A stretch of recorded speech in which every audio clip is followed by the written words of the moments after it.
Kita akan membahas topik apa itu komunikasi wajah, bahasa tubuh, dan juga mendengar nada itu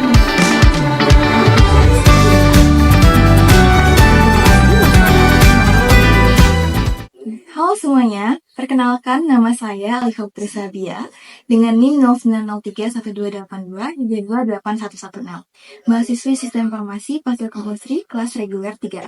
Hari ini kita akan membahas topik mengenai komunikasi tatap muka atau face-to-face communication.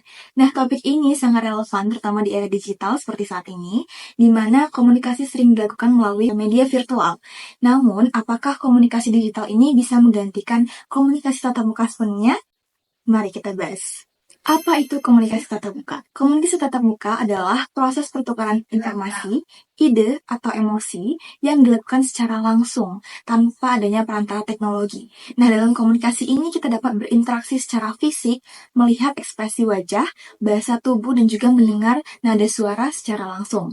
Komunikasi tatap muka tidak hanya melibatkan kata-kata, namun juga isyarat nonverbal yang membantu menyampaikan pesan secara lebih efektif. Apa sih pentingnya komunikasi tatap muka? Mengapa komunikasi tatap muka itu sangat penting meskipun teknologi telah mempermudah komunikasi jarak jauh? Berikut beberapa alasannya. Yang pertama, itu meningkatkan pemahaman. Dalam komunikasi tatap muka, ekspresi wajah dan juga bahasa tubuh membantu menyampaikan maksud dengan lebih jelas, meminimalkan resiko kesalahpahaman. Yang kedua, membangun hubungan yang lebih dekat. Nah, tatap muka ini memungkinkan terjalinnya hubungan emosional yang lebih mendalam. Kita bisa menunjukkan empati, perhatian, dan kepercayaan secara langsung. Yang ketiga itu ada penyelesaian konflik. Konflik seringkali lebih mudah diselesaikan dengan komunikasi tatap muka karena kedua belah pihak dapat membaca emosi satu sama lain dan berdiskusi secara terbuka.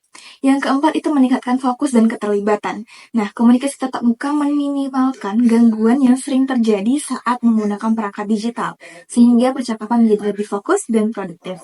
Lalu kapan sih komunikasi tatap muka ini menjadi lebih efektif? Nah, meski teknologi memudahkan komunikasi, ada situasi tertentu di mana komunikasi tatap muka itu jauh lebih efektif. Contohnya, yang pertama saat membahas topik sensitif atau penting. Misalnya memberi umpan balik kinerja kepada karyawan, mengatasi konflik, ataupun menyampaikan berita yang penting. Nah, dalam kondisi ini, nada suara dan bahasa tubuh sangat penting. Yang kedua, dalam negosiasi atau diskusi kompleks.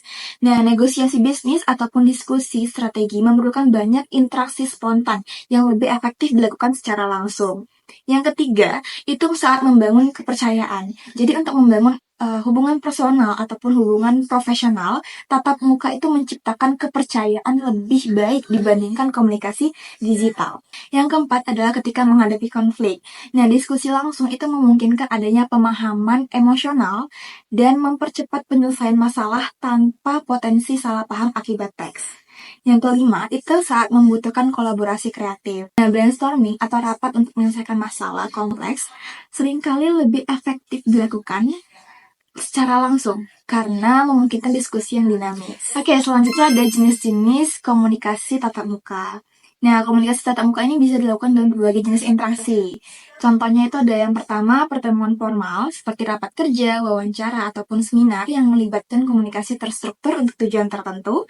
Yang kedua itu ada diskusi informal, di mana interaksi santai seperti percakapan saat makan siang, istirahat kerja, atau obrolan santai di luar jam kerja. Yang ketiga itu ada pelatihan atau workshop. Sesi tatap muka memungkinkan pembelajaran yang lebih interaktif dengan diskusi langsung dan juga praktik.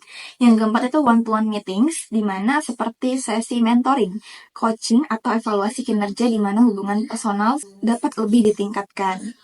Yang kelima itu ada kegiatan sosial atau jaringan atau networking, di mana acara seperti pesta kantor, konferensi, atau pertemuan komunitas memberikan peluang membangun relasi secara langsung. Lalu, apa aja sih tantangan komunikasi tatap muka? Ya, tentu saja komunikasi tatap muka ini juga memiliki tantangan, seperti yang pertama, waktu dan tempat.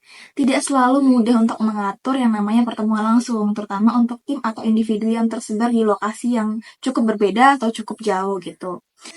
Yang kedua, itu adalah kemampuan berkomunikasi. Jadi tidak semua orang itu merasa nyaman ataupun mahir berbicara secara langsung. Nah, namun jangan khawatir, tantangan ini bisa diatasi dengan perencanaan yang baik dan juga pelatihan keterampilan komunikasi. Nah, itulah tadi penjelasan singkat mengenai komunikasi tatap muka atau face-to-face communication.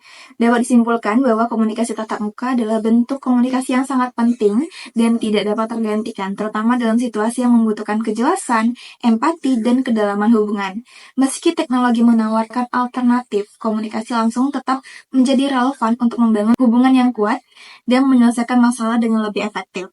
Jadi, di era digital ini, jangan lupa untuk tetap meluangkan waktu untuk berbicara secara langsung dengan orang-orang di sekitar kita ya.